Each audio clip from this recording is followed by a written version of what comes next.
everyone, welcome to my history coaching. Today we are going to continue 5.2 of class 10th chapter arithmetic progressions. So basically हमने 5.1 में सीखा था कि arithmetic progressions की definition क्या है, तो उसी पे based ही questions हमने discuss किए थे. जो definition पढ़ी उसी पे based questions.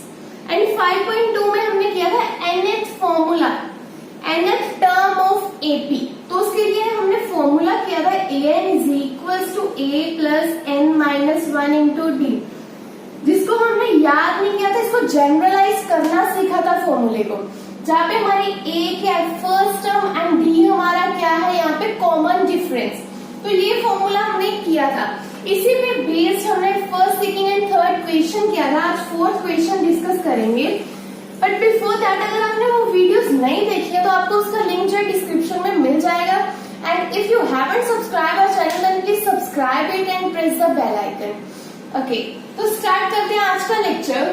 Which term of the AP, AP हमें पता है सभी को क्या होती है, राइट? फर्स्ट लेक्चर से एपी की which term of the AP, वो एपी हमें ये दी हुई है 3, 8, 13, 18 up to so on is 78.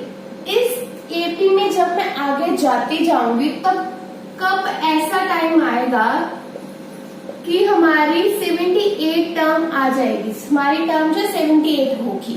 ठीक है, तो हमें वो फाइंड करनी है कि कौन सी टर्म है, फर्स्ट है, सेकंड है, थर्ड है, फोर्थ है, कौन सी टर्म है, 15, 16 ये हम फाइंड करेंगे. तो बेसिकली हमने यहाँ पे क्या फाइंड करना है, एन फाइंड करना है कि हमने कौन सी टर्म है ये फाइंड करना है यहाँ पे, तो हम n फाइंड करेंगे. चलो इसी फॉर्मूले पे बेस स्टार्ट करेंगे. an क्या है, जो हमारी टर्म जो हमने फाइंड करनी है वो 78 है हमारे पास, which is equal to a first term 3 है प्लस n हमें फाइंड करना है, n minus 1 into d. Common difference क्या है यहाँ पे, 8 माइनस 3 इज 5, 13 माइनस 8 इज 5. तो 5 हमारा कॉमन डिफरेंस आ रहा है यहाँ पे. ओके, तो यहाँ अब तो सिंपल हो गया, इसको सॉल्व कर लोगे आप easily. 78 is equal to 3 plus 5n minus 5. Simply मैंने इस ब्रैकेट को ओपन कर लिया. ठीक है, and then 78 is equal to 5n minus 2, minus 5 plus 3 is minus 2. 78 plus 2 इस साइड चला जाएगा इज इक्वल टू 5n. तो बेसिकली यहाँ से मेरे पास क्या आएगा, 80 is equals to 5n which is equals to n is equals to 80 over 5. अगर इसको मैं सिंप्लीफाई करती हूँ, कटिंग करती हूँ, तो मेरे पास क्या आ रहा है 16. सो n इज इक्वल्स टू 16. तो मेरी जो 78 है, जो मेरी टर्म है वो 16th टर्म बन रही है. 16th टर्म हमारी क्या होगी, वो 78 होगी जो हमें फाइंड करना था. That's it, 16th term. Next question देखते हैं, क्वेश्चन नंबर 5. क्वेश्चन नंबर 5 में हमसे क्या पूछा, find the number of terms in AP. इस एपी में कितनी टर्म्स है, 15, 16. तो बेसिकली हमें यहाँ पे क्या फाइंड करना है, n फाइंड करना है. फिर से फॉर्मूला सभी को पता है, an is equal to a plus n minus 1 into d, and आपने फाइंड करना है यहाँ पे n. सो बेसिकली पुट करना स्टार्ट करते हैं, फिर देखते हैं क्या बनता है. an मेरा क्या है यहाँ पे 205 which is equals to a है मेरा 7 plus n minus 1 into d. Common difference 13 minus 7 is 6. ठीक है, तो यहाँ पे 6 आ जाएगा. इसको सॉल्व कर लो, आपका आंसर आ जाएगा 205 is equals to 7 plus 6n minus 6. 205 is equals to 6n plus 1. So 1 इस साइड में ले आऊंगी तो मेरे पास 204 इज इक्वल्स टू 6n. तो इसको सॉल्व करेंगे. 6n इज इक्वल्स टू 204 है मेरे पास, n is equals to 204 over 6. तो मेरे पास क्या आ गया, नंबर ऑफ टर्म्स इज 34. इस एपी में टर्म्स कितने, 34. यहाँ पे क्या है, अब टर्म्स मिसिंग है. मिसिंग क्या है यहाँ पे, अप टू सॉन डाला तो है कि अब 6 के डिफरेंस से टर्म्स लिखते जाओ एंड लास्ट टर्म मेरी 205 है. तो फिर बताओ इसमें कितनी टर्म्स है, वो हमने फाइंड कर ली.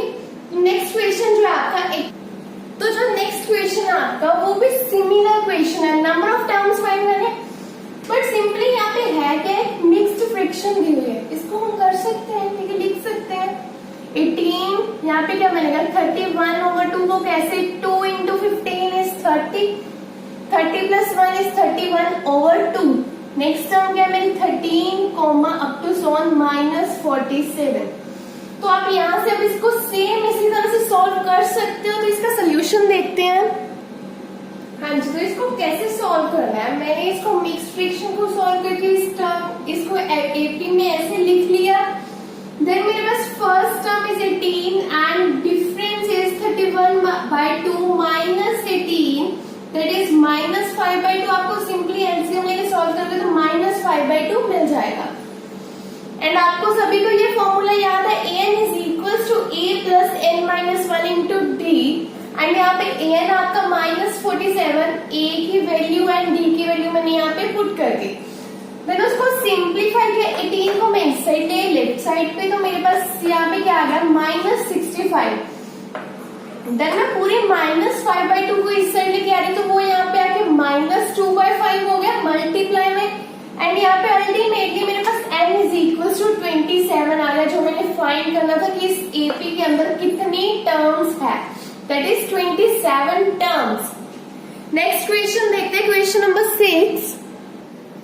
ओके, तो नेक्स्ट क्वेश्चन में हमारे पास क्या है, check whether this is a term of AP. जब मैं इस एपी को लिखती जाऊंगी तो कहीं ना कहीं मेरे पास -150 आएगा, क्या आएगा ये चेक करना है हमने। अगर देखो यहाँ पे फर्स्ट टर्म क्या बन रही है मेरी 11 and common difference is 8 minus 11 that is -3, ठीक है। एंड अगर मैं इसमें -3 का डिफरेंस ऐड करती जाऊं क्या मेरे पास कभी भी टर्म आएगी -150। तो अब मैं इसको ऐड करती जाऊं तो वो बहुत लेंथी हो जाएगा क्वेश्चन। तो बेसिकली हमें इसका फॉर्मूला पता है, मैं फॉर्मूला अप्लाई कर लूंगी ताकि मेरा क्वेश्चन जो है वो इजी हो जाए। an is equals to a plus n minus 1 into d। an में मान लेती हूँ कि मैं जिस टर्म की बात कर रही हूँ वो an टर्म -150 मेरी टर्म है, बट मुझे ये नहीं पता ये कौन सी टर्म है, 15th है, 16th है, 17th है, 20th है, 25th है, या फिर वो टर्म है bn में, ठीक है। तो बेसिकली मुझे n के बारे में कुछ नहीं पता, यहाँ पे a पता है मुझे 11 है, तो n को मैं n ही रहने देती हूँ, अभी n की वैल्यू फाइंड कर लेती हूँ, ये कौन सी टर्म है पता तो चले। And d is -3। अब कर लो इसको सॉल्व, -150 -11 को लेफ्ट साइड पे ले आते तो उससे n - 1 into -3, इसको सॉल्व करेंगे तो मेरे पास -161 is equal to n - 1 into -3। अब -161 क्या बन जाएगा मेरे यहाँ पे -161 -3 में उस साइड ले जाती हूँ which is equal to n - 1। So यहाँ पे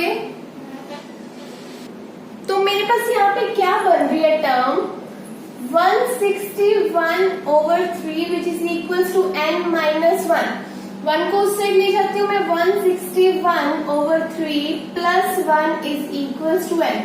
इसको जब मैं एलसीएम लेके सॉल्व करूंगी तो मेरे पास क्या बनेगा 161 + 3 which is equal to 164/3 which is equal to n। तो अब आप देखो इसकी कोई कटिंग भी नहीं हो रही, एंड इसको जब मैं सॉल्व करूंगी तो मेरे पास क्या आएगा 164/3, कटिंग हो नहीं रही। अच्छा चलो, अगर हम इसको सॉल्व ना भी करें, डिवाइड ना भी करें, तो मेरे पास यहाँ पे क्या बनेगा, देखो 164/3 ऐसी कौन सी टर्म होती है, अब आपने कभी ऐसी टर्म देखी है कि कोई ऐसी टर्म आ जाए आपकी टर्म क्या हो सकती है 1 2 3 1000 2000, बट एक नंबर होगा आपके पास, नेचुरल नंबर आएगा या फिर नेचुरल नंबर आएगा, बट ये कोई नेचुरल नंबर नहीं बन रहा सॉल्व करके, तो ऐसी कोई टर्म एग्जिस्ट कर ही नहीं सकती, कोई ये टर्म है n ही नहीं एग्जिस्ट कर रहा। तो बेसिकली हमारे पास ये क्या आ गया कि ऐसी टर्म हो ही नहीं सकती। जो हमें चेक करना था, check whether -150 is a term of AP. तो हमारे पास क्या आ गया, n जो है हमारा नेचुरल नंबर नहीं है, तो -150 is not a term of AP. आप क्या लिख दोगे, सिंस n जो हमारा स्मॉल n है वो क्या है, is not a implies thus minus 150 is not a term of AP. वो AP क्या है? नेक्स्ट क्वेश्चन देखते हैं. तो नेक्स्ट क्वेश्चन में हमारे पास क्या है? Find 31st term. आपको फॉर्मूला पता है? पहले सबसे पहले आप फॉर्मूले से स्टार्ट करो, ये सभी को याद है, ठीक है. 31st टर्म मतलब नंबर बताया हुआ है टर्म का, वो मतलब n मुझे गिवन है, तो मैं n की जगह 31 लिख लू सारा. 31 माइनस 1 इंटू डी. बेसिकली मुझे यहाँ पे 31st टर्म को क्या आएगी ये फाइंड करना है, तो मुझे ये फाइंड करना होगा A31 क्या आएगा. वो कब आएगा? जब मुझे ये सारा मैं सॉल्व कर लूंगी. तो अब मुझे यहाँ पे क्या क्या चाहिए? A की वैल्यू चाहिए एंड D की वैल्यू मुझे चाहिए यहाँ पे. अगर मुझे A एंड D मिल जाएगा तो मेरा सॉल्व करके A31 भी आ जाएगा, 31st टर्म भी आ जाएगी. तो नेक्स्ट हमारे पास क्या है? whose 11th term is. अगर बात करें 11th टर्म की तो मतलब मुझे n क्या गिवन है? n is equals to 11. 11th term है क्या? वो 38 है 11th टर्म, मतलब an जो है वो 38 है. सबसे पहले मैं n की जगह 11 पुट कर लेती हूँ फॉर्मूले में. A11 is equals to a plus n. n क्या है? 11 n माइनस 1 इंटू डी. अब मुझे ये पता है A11 क्या गिवन है? 38 गिवन है मुझे, तो वो भी मैं पुट कर लेती हूँ. a प्लस 10d हो जाएगा यहाँ पे. अब मेरे पास ये एक इक्वेशन बन गई. ये इक्वेशन सिमिलर इक्वेशन हमने जब थर्ड क्वेश्चन किया था तब भी डिस्कस किया था. ओके, तो यहाँ पे क्या नेक्स्ट टर्म क्या है? 16th टर्म के बारे में बोला है कि वो 73 है, मतलब n मेरा क्या है? 16 है. मैं फॉर्मूले में n की जगह 16 पुट करना शुरू करूं. A16 is equals to a plus n minus 1 into d. A16 अब 16th टर्म है क्या मेरी? 73 is equals to a plus 15d. Second equation ये बन गई. आपको पता है अगर a एंड d दो वेरिएबल फाइंड करने तो आपको दो इक्वेशन तो चाहिए ही चाहिए, ठीक है. तो आप इन दोनों इक्वेशंस को सॉल्व करके आप a एंड d फाइंड कर लोगे ना इजीली. कोई भी मेथड लगा लोगे आपको वो अच्छे से आता है, ठीक है. तो करते हैं यहाँ पे a की. मैं यहाँ पे अगर मैं यहाँ पे चलो सब्ट्रैक्शन मेथड लगाती हूँ, एलिमिनेशन मेथड. मेरी फर्स्ट है 38 is equals to a plus 10d. In second equation क्या है?